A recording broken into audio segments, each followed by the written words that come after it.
It's Sunday morning, 7:30 in the morning. In fact, right as the sun is supposed to rise, we got some clouds though on the east, but the sky is already lightening up.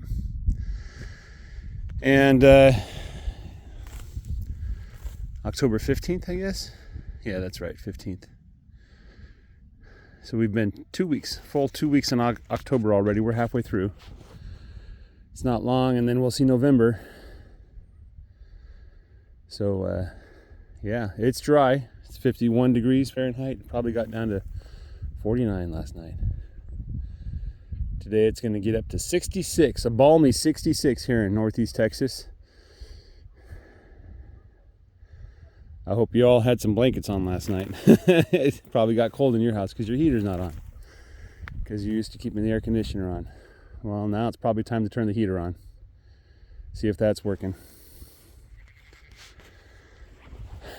The grass, from what little I've seen in the last area they've been in here, there's tons of grass left. They missed a lot. Thank goodness for it.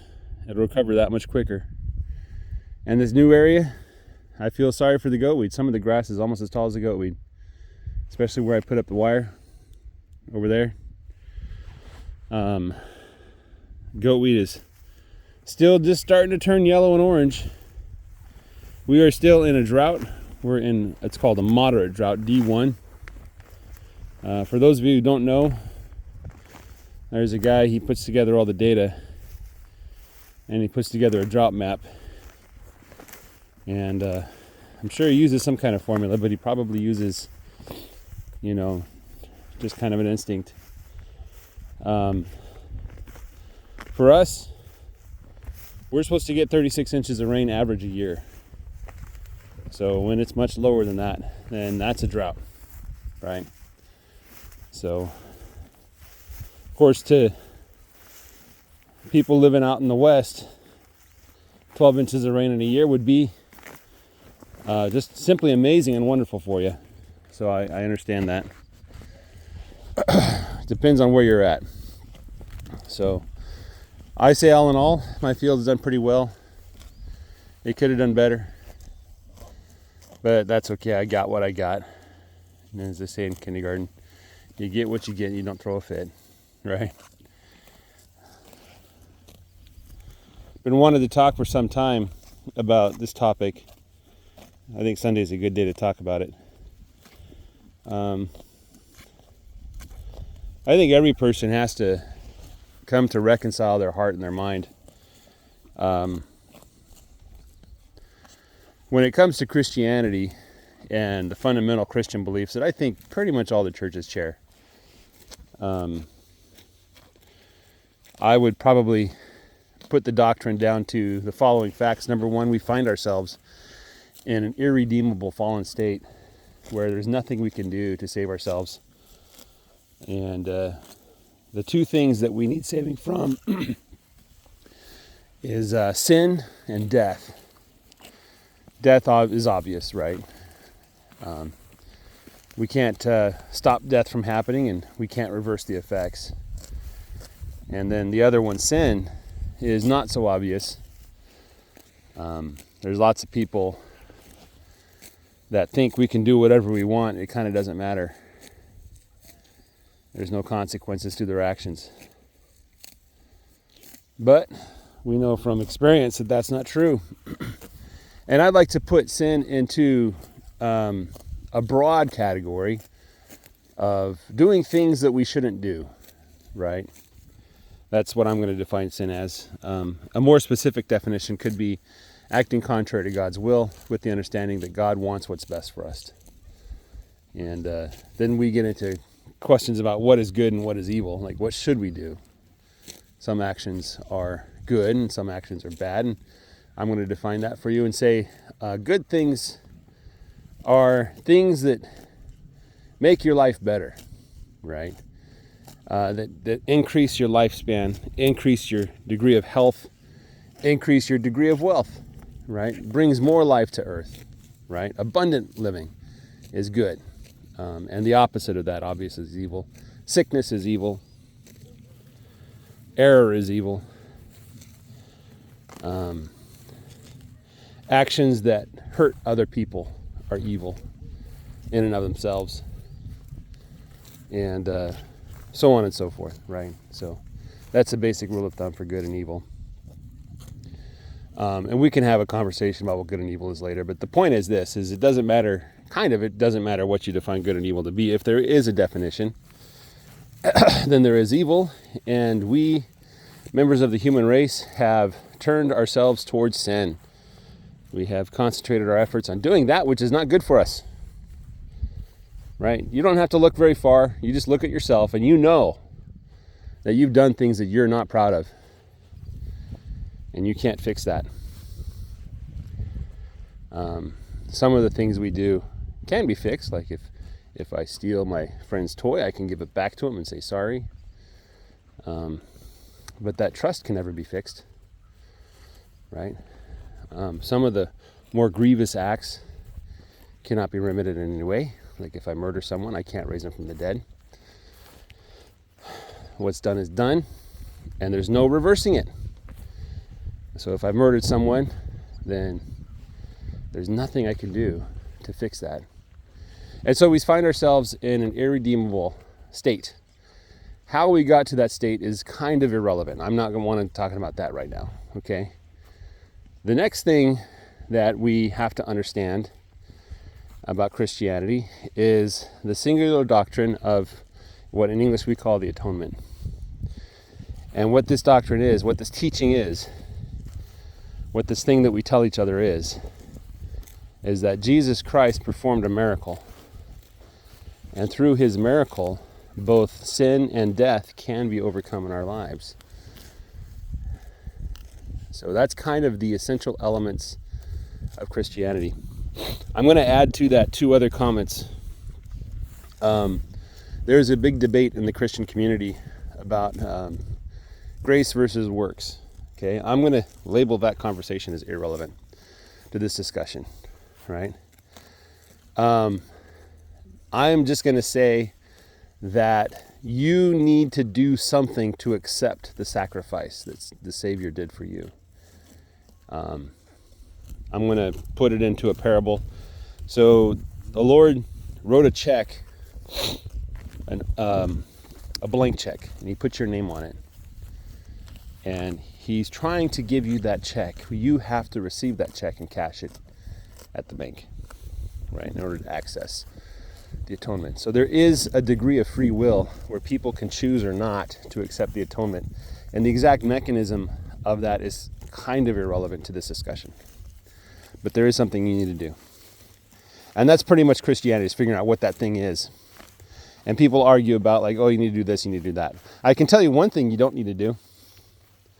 If you read the Bible at all, Paul is very clear on this. The one thing you don't need to do to access the atonement and the saving grace of Jesus Christ is keep the commandments. And people that don't get Christianity, they hear this for the first time. Even people that do get Christianity, they hear it sounds weird. Like, I'm telling you, you don't need to go around doing good to access the saving grace of Jesus Christ. That gift, my friend, is free. It comes without price, right? There are some conditions attached to it, but I'm just going to say those conditions rely on your willingness to accept it. Now, having said that, I'm going to put a little addendum, a little asterisk next to that statement. Footnote 1c. People who have been saved have given their lives over to Jesus Christ, and he, what's the right way to put it? People who have done this process will naturally obey the commandments. I'll just put it that way. So you can kind of tell who hasn't and has been saved, and you can tell in yourself by whether or not you're keeping the commandments. If you wake up in the morning with a desire to sin, to break those commandments, to do what's not good for you, then you need more of the saving grace of Jesus Christ. That's what I'm saying. If you wake up in the morning and love fills your heart, and you can't wait to go work for the salvation and the sustentation of others, right? If you're just, you just can't stop yourself from going about doing good, then that means the atonement is working in your life, right? So that's kind of the addendum there. Okay. Now, I gave a little talk a little while ago. I don't know when. One of those 20-minute blog videos where I talked about the power of belief and faith. Now, I think that Christianity, if we take those essential doctrines, I think that set of beliefs is unusually powerful in changing people's lives for the better. And not just like individuals, but entire societies. And I believe that those of us who desire to see world peace, or a blissful condition of mankind where we're no longer at war with each other and at war with the world, this is the only set of beliefs that you can ever trust in.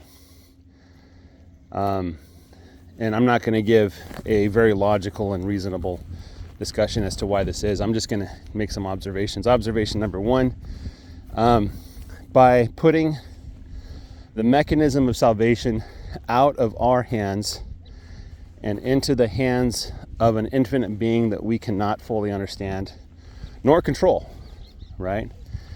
This helps people understand the true state of their situation, and it does not give them false hope in things that cannot deliver.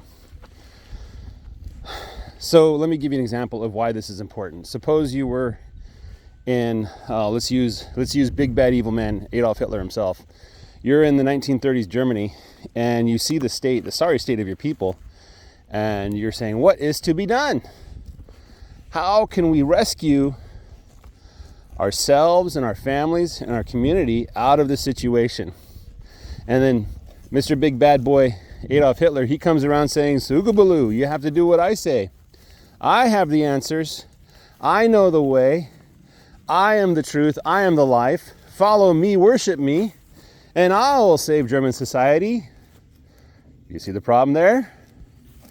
Once we start trusting in humans to be our saviors, well, then it opens the floodgates for some kind of greater evil to enter our hearts and our society and our minds, right? And we all know that no man is to be trusted, and to put such trust and faith into a singular man is a recipe for a huge disaster, okay? And I fully appreciate people who don't like Trump and Trump supporters because they seem like they're fanatic. I fully appreciate that. If you're one of those who blindly follow Trump, then I formally disavow you from the MAGA movement. You are not welcome. There's the door. Go worship somebody else, or go start your own cult of Trump if you want to, but I don't want any part of that. Okay? Instead, we should be putting our faith in an unseen, not a completely always invisible being, but a being that we can't see, a being who we can't really fully understand, something that we have to devote our efforts even to begin to comprehend. And that takes out of man the power to really corrupt us, right? So Mr. Big Bad Adolf Hitler comes and says, I have the answers to save society. And the good Christians say, no, you don't. The answers are found in this good book. And the Savior told us that we have to be nice to each other, and we have to help each other out. We have to be honest and kind and generous. And that if we do these things, and if we most importantly accept the Savior and allow Him to change our very being and essence, we can find ourselves in a redeemed state where doing these things is natural and not forced. As a society even, right? As families, as communities too, right? You see the power of Christianity there?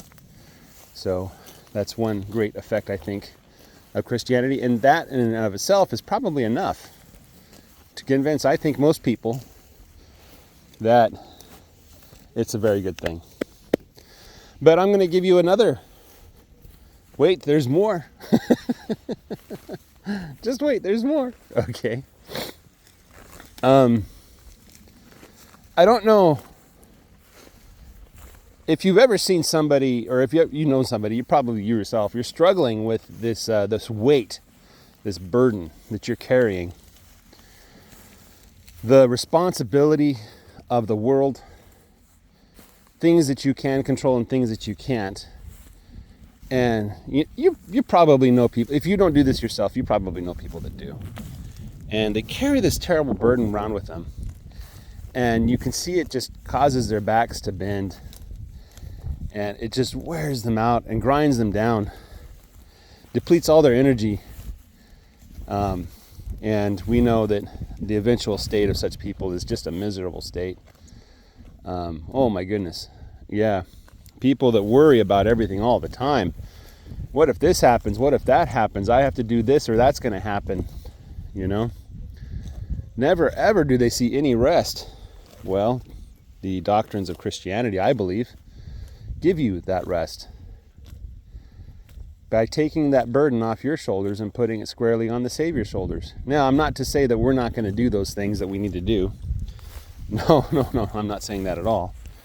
What I'm saying is that by taking responsibility of the results of your own actions away from yourself and giving it to God, to Jesus, you can feel relief where you know that the only thing you can really do is accept Jesus and let the power of the atonement change your life.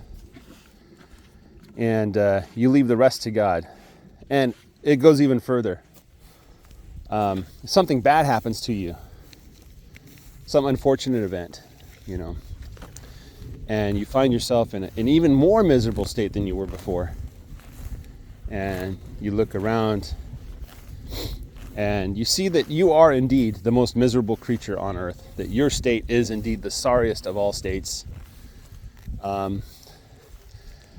Maybe all your bones are broken, or maybe you're paralyzed from the neck down. Maybe your family's abandoned you, your friends have abandoned you. People who claim to have loved you are now gone, right? You are on the depths of despair. You are in the depths of despair. And suicide really looks like a good option at this point. You know, you're like looking around, you're like, there's really nothing left to live for. Like, why am I even staying on this earth? Where can you find hope that things might get better? Or even hope that keeping on trucking, we used to say that back in the 80s and 90s, keep on trucking. Where can you find hope that just taking another step forward into the darkness of the unknown future would have any results at all? Well, the answer is pretty obvious, right? Jesus Christ has saved you already from your miserable state. He's already made it possible for you to be redeemed from such a state. Why in the world is he allowing you to continue to languish in such a state? Is he just some kind of masochist? He just wants to punish you, make you miserable because he enjoys people suffering? No. Obviously, as the ultimate reliever of suffering. What is that cow even licking? As the ultimate reliever of suffering. No, he has some purpose, some unknowable purpose, but you can trust him. He's smarter than you, right? And so people who have done such a thing, in their lowest state, they've turned to Jesus and said, I don't know what I'm doing with my life. I've certainly screwed everything up, and nothing good has ever happened to me. And they turn to Jesus and say, but I trust you. I think you know what you're doing, so I'm going to let you take control of my life. And I'll just take whatever happens as a sign that you want me to endure that. For whatever reason. Okay? You have some greater purpose in mind. Right? Doesn't that give a person hope? I know it sounds kind of shallow and hollow and empty, especially when you're looking from the outside. But when you're looking from the inside of such despair, there's really not much. There's really not much to cling on to. But you can cling on to Jesus. And you can turn to him and let him take responsibility for your sins. And is there ever a promise in Christianity that we will obtain perfection in this life? Absolutely not. 100%. When we die, there's going to be things that we still are doing wrong. There's going to be flaws in our character. You know, when you're young, you think life just keeps getting better. You know, when I become an adult, it's going to be so amazing. I'm going to have so much freedom. And then you become an adult. And you know, maybe for a few years you're like, oh, this is amazingly liberating. I can do whatever I want. I can go to McDonald's every day, you know. But then as you start to age and you start to grow a little wiser, you realize that life is really one giant march to the grave. Every day you get a little closer. Every day the end is one day closer. Unfortunately, you don't know when the end is coming. You just know it's coming. Right? And this is the awful reality that we find ourselves in. And the only form of relief is something infinite that can save us from ourselves. I don't know if I've given very good reasons for Christianity, but I've tried to create some logical problems or solutions to problems that we face in life. I think Christianity is amazing. I really do. I look at the other religions. Most religions seem to be, if you do X, you can get Y. So they treat God like a computer, like a video game. You know, if you do this, you can achieve this achievement. You know, other religions, Buddhism is kind of interesting. Buddhism says, you know, the reason why we're all suffering is because we care. If you just stop caring, you won't suffer anymore. Do you not see a problem with that, religion people? Let's just stop caring, you know? Let's just stop, you know, worrying about whether we have food or not, or, you know, if we just don't care about our suffering, it just goes away. No, that religion's not for me, you know? And there's other religions out there, you know. My favorite are the ones that say God's out there to punish you and make your life miserable. That's what his purpose is. He hates you. He hates everything you've been. He hates everything you will be. You know, there's religions like that exist. A lot of the shaman religions end up that way. You know, but the Romans had a curious religion.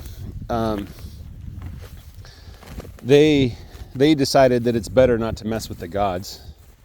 Just leave them alone. Don't ask them for things, you know. Don't petition them to change their mind on anything. That's just a recipe for disaster.